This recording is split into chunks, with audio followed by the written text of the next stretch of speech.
আসলে সদনৰ ভিতৰে বাহিৰে বিভিন্ন খবৰ কিন্তু এফালে যদি সদনত বিভিন্ন বিষয়ক লৈ উত্তাল হৈ আছে আনফালে আকৌ প্ৰতিবাদথলীত উত্তাল কৰিছে একাংশ সংগঠনে তেওঁলোকৰ বিভিন্ন দাবী আৰু ইতিমধ্যে আমি পুনপৰীয়া সম্প্ৰচাৰ দেখুৱাইছিলো যে কোনে কেনে ধৰণৰ দাবী কৰি আজি এই প্ৰতিবাদথলী উত্তাল কৰিছে এই মুহূৰ্তত আমাৰ সাংবাদিক ভাস্কৰ আছে তাতে প্ৰতিবাদথলীতে তেওঁৰ ওচৰলৈ পুনৰবাৰ যাবলৈ বিচাৰিছো ভাস্কৰ এই মুহূৰ্তত পুনৰ আপোনাৰ ওচৰলৈ আহিছো ইতিমধ্যে আপুনি দেখুৱাইছে পৰিবেশ পৰিস্থিতি কাৰ কি দাবী এই সন্দৰ্ভত আপুনি পুনপৰীয়া সম্প্ৰচাৰ যোগে দেখুৱাইছে আৰু কোনবা সংগঠন তাত আহিছে তেওঁলোকে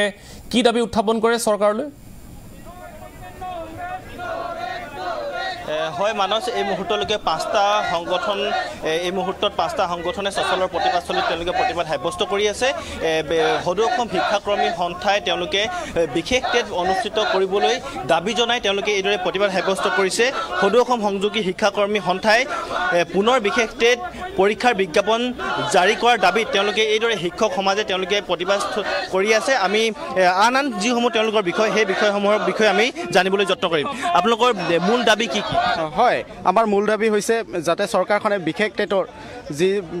বিশেষ টেট অনুষ্ঠিত কৰিব সেই বিশেষ টেটত বিশেষভাৱে মৰ্যাদা দি আমাৰ যিসকল কৰ্মী আছে ছাৰ বাইদেউ আছে তেওঁলোকক নিযুক্তি প্ৰদান কৰিব লাগে তাৰপিছত আমাৰ যিসকল ছাৰ বাইদেউ বয়স যিহেতু আপোনাৰ ছাতিৰ ওচৰলৈ মোটামুটি পাওঁতা অৱস্থা হৈছে তেওঁলোকৰ সময়ৰ যি ঊৰ্ধসীমা সেইটো সম্পূৰ্ণ ৰেহাই দিব লাগিব আৰু গভৰ্ণমেণ্টখনে আমাক যি মাৰ্চত প্ৰতিশ্ৰুতি দিছে যে বিশেষ টেট আমি অনুষ্ঠিত কৰিম সেই বিশেষ টেট মাৰ্চৰ আগতেই আমি জানুৱাৰী মাহৰ 20 তাৰিখৰ আগতে যাতে চৰকাৰখনে নটিফিকেশ্যন দিয়ে তাৰ কাৰণে আমি এইখন চৰকাৰলৈ আমি কঠোৰ আহ্বান জনাইছোঁ যাতে চৰকাৰখনে নটিফিকেশ্যনটো 20 তাৰিখৰ আগতেই জানুৱাৰী মাহত 2022 চনৰ জানুৱাৰী মাহৰ 20 তাৰিখৰ আগতে যাতে নটিফিকেশ্যনটো জাৰি কৰে আৰু তাৰ লগতেই আমাৰ বহুতকেইটা দাবী আছে চৰকাৰখনৰ লগত আমাৰ এখন বৈঠকৰ বহুত আৱশ্যক আছে আজিৰ যি কাৰ্যসূচী লোৱা হৈছিলে কাহিলীপাৰা মিছন সৰ্বশিক্ষাৰ কাৰ্যালয়ত সেই কাৰ্যালয়ৰ ঘেৰাও কাৰ্যসূচীত আমাক চৰকাৰখনে যি ধৰণে আমাক মানে শিক্ষকৰ মৰ্যাদাৰে যি মানে কাৰ্যসূচী সেইখন ৰূপায়ণ কৰাত আমাক বহুতখিনি মানে বাধা প্ৰদান কৰিলে যাৰ কাৰণে আজি চৰকাৰখনে যি নিৰ্দেশনা দিলে আৰু প্ৰশাসনে আমাক যেনেকৈ আজি সেই কাহিলীপাৰাৰ পৰা আমাক আজি এই সচ্ছল এই ঠাইডোখৰলৈ ঠেলিয়াই গতিয়াই আমাক গাড়ীত উঠাই লৈ ইয়ালৈ লৈ আহিলে গতিকে চৰকাৰখনৰ যি ইচ্ছা সৎ ইচ্ছা সেই ইচ্ছাটো আমি দেখিবলৈ পোৱা নাই আমাৰ মানুহখিনিক চৰকাৰখনে মানে এনেকুৱা এটা ভাৱ কৰিছে যাতে তেওঁলোকে তিল তিলকৈ মৰক তেওঁলোকৰ যি মৰ্যাদা সেই মৰ্যাদাটো দিব বিচৰা নাই যেন এটা অনুভৱ হৈছে আজিৰ তাৰিখে উপলব্ধি হৈছে আমাৰ গতিকে চৰকাৰক আমি অনুৰোধ জনাওঁ যাতে আমাৰ যি বিশেষ টেট যোৱা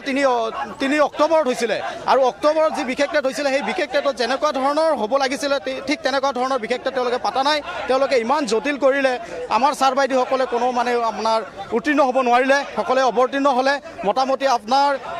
সৰ্বমুঠ কিমান অৱতীৰ্ণ হৈছিল অৱতীৰ্ণ মোটামুটি উত্তীৰ্ণ হৈছে 667 মানে 667 জনে আপোনাৰ উত্তীৰ্ণ হ'লে আৰু বাকীখিনি আমি সকলোৱে অৱতীৰ্ণ হৈ থাকিলোঁ গতিকে চাওক বিশেষ টেট যোৱা 2022 চনত যি শিক্ষামিত্ৰক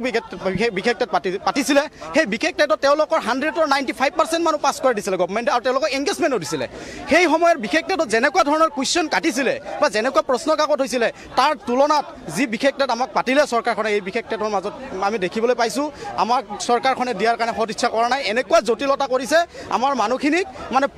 পংগু কৰিছে ডিজেবিলিটি মানে বুলি ক'ব পাৰি যিটো মানে পংগু সেই পংগুৰ মানে পথলৈ লৈ গৈছে আৰু আজিৰ তাৰিখত চাওক আমি সকলোৱে মোটামুটি 40ৰ ওপৰৰ বয়সৰ মানুহ আৰু প্ৰত্যেকজন ছাৰ বাইদেউৰে সকলোৰে ফেমিলি আছে ডাঙৰ ডাঙৰ ল'ৰা ছোৱালী আছে আজিৰ তাৰিখত যদি জেনেৰেল টেটতকৈ যদি বিশেষ টেটটো যদি ইমান টাফ কৰে তেতিয়াহ'লে আমাৰ ছাৰ বাইদেউসকলে জানো পাছ কৰিব পাৰিব নোৱাৰে নিশ্চয় গতিকে চৰকাৰখনে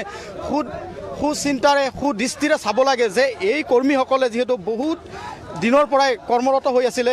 স্কুল অনুষ্ঠানসমূহত তেওঁলোকে বহুত কষ্ট কৰিছিলে আৰু তেতিয়াৰ দিনত আমাক ক'বলৈ গ'লে তেতিয়াৰ দিনত আমি মেৰিট বেচিছত আমি চাকৰি পাইছিলোঁ মোটামুটি এখনকৈ স্কুলত 10ৰ পৰা 20টাকৈ আপোনাৰ এপ্লিকেশ্যন কৰিছিলে তাৰে পৰা আমি চিলেকশ্যন পাইছিলোঁ তেতিয়াৰ দিনত যদি আমাক এংগেজমেণ্ট দি আমি 8-10 বছৰ 12 বছৰ আমি স্কুলখনত কৰ্মৰত আছিলোঁ বা সেই গভৰ্ণমেণ্ট স্কুলত এজন থকা স্কুলখনত আমি শিক্ষকতা কৰি আমি পাঠদান কৰিছিলোঁ আজি সেই স্কুলখনৰ ল'ৰা ছোৱালী BA MA পাছ কৰি আজি চাকৰি কৰি আছে আজি মোৰ ল'ৰাই আজি স্পেচিয়েল টেট পৰীক্ষা দিছে টেট পাছ কৰিছে মোৰ ষ্টুডেণ্টে আজি BA MA পঢ়ি আছে গতিকে চাওক যদি তেতিয়াৰ দিনত আমাক লৈ যদি ভৱিষ্যত সেই সময়ত সপোন দেখিছিলে চৰকাৰখনে বৰ্তমান কিয় আমাৰ শিক্ষকসকলক বা আমাক লৈ চৰকাৰখনে কিয় মানে ইমান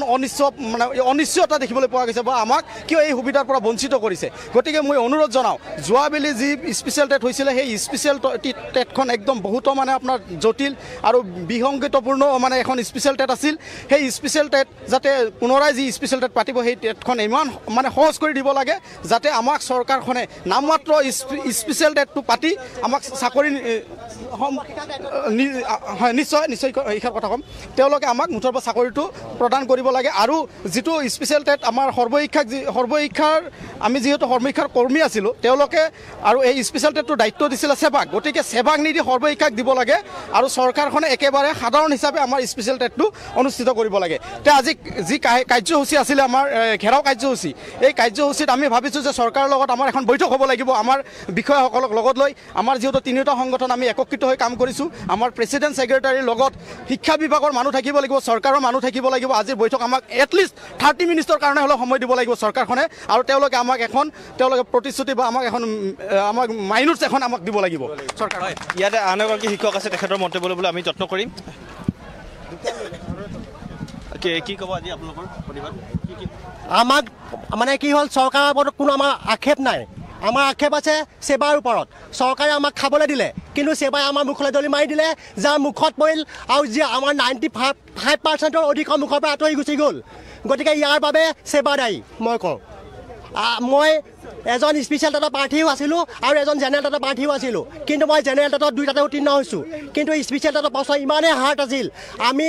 উফৰি আঁতৰি গৈছোঁ আৰু প্ৰশ্ন কাকতৰ কথা বাৰে বাৰে কৈ আছে কেনেকুৱা ধৰণৰ বিচাৰে আপোনালোকে পদ্ধতিটো কি ধৰণৰ আপোনাৰ প্ৰশ্ন সেৱাক দায়িত্ব দিব নালাগে সম্পূৰ্ণ ইয়াৰ দায়িত্ব সৰ্বশিক্ষাই নিজে ল'ব লাগে ইয়াৰ আগত যেনেকৈ পৰীক্ষাবিলাকত যি টেটৰ পৰীক্ষাত বিশেষ টেটৰ হওক জেনেৰেল টেটৰ হওক যেনেকৈ সৰ্বশিক্ষাই দায়িত্ব লৈছিল তেনেকৈ ইয়াত এই পৰীক্ষাটোতো আমাৰ বিশেষ টেটৰ পৰীক্ষাটোতো আপোনাৰ দায়িত্ব সেৱাক দায়িত্ব নিদি সৰ্বশিক্ষাই নিজে ল'ব লাগে আপোনালোকৰ যিখিনি এতিয়া চাকৰিৰ পৰা বঞ্চিত শিক্ষক বিশেষ টেট পাতিবলৈ আপোনালোকে দাবী তুলি আছে কিমান শিক্ষক আপোনালোকৰ সৈতে আছে আমাৰ 14,000ৰো অধিক শিক্ষক আছিলে বৰ্তমান আমাৰ 13,906জন মানে আমাৰ শিক্ষক মানে বাকী আছে এইবিলাক উত্তীৰ্ণ হৈছে এইবিলাক মানে ফেইল কৰিলে টোটেল আছিল আপোনাৰ 14,573জন তাৰে মাত্ৰ 666জন পাছ কৰিলে আৰু বাকী ধৰক 97% এবভ মানে আমি ফেইল কৰিলোঁ 13,906জন আমি ফেইল কৰিছোঁ আৰু এই ক্ষেত্ৰত বিশেষকৈ আপোনাৰ বিশেষ টেট এইটো হোৱা নাই এইটো অবিশেষ টেটহে এটা হৈছে গতিকে এই অবিশেষ টেটৰ কাৰণে আমাৰ ছাৰ এজনে কৈছে ইতিমধ্যে যে বিশেষকৈ এইটো আমাৰ শিক্ষামন্ত্ৰী আমাৰ মুখ্যমন্ত্ৰী ডাঙৰীয়াই বিশেষকৈ আমাৰ মুখ্যমন্ত্ৰী ডাঙৰীয়া শিক্ষামন্ত্ৰী আছিল তেখেতে মানে আমাৰ যিখিনি মানে অৱস্থা আমি যি ঠিকাভিত্তিক শিক্ষক হিচাপে যিটো কষ্ট কৰি আছোঁ সন্থা কৰি আছোঁ ইমান দিন ধৰি মানে পৰিশ্ৰম কৰি আছোঁ আমাৰ প্ৰতি এটা মানে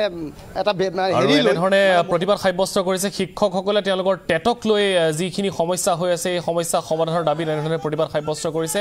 আজি 5টাকৈ সংগঠনে এই প্ৰতিবাদথলীত প্ৰতিবাদ সাব্যস্ত কৰিছে বিভিন্ন বিষয় লৈ গতিকে কেৱল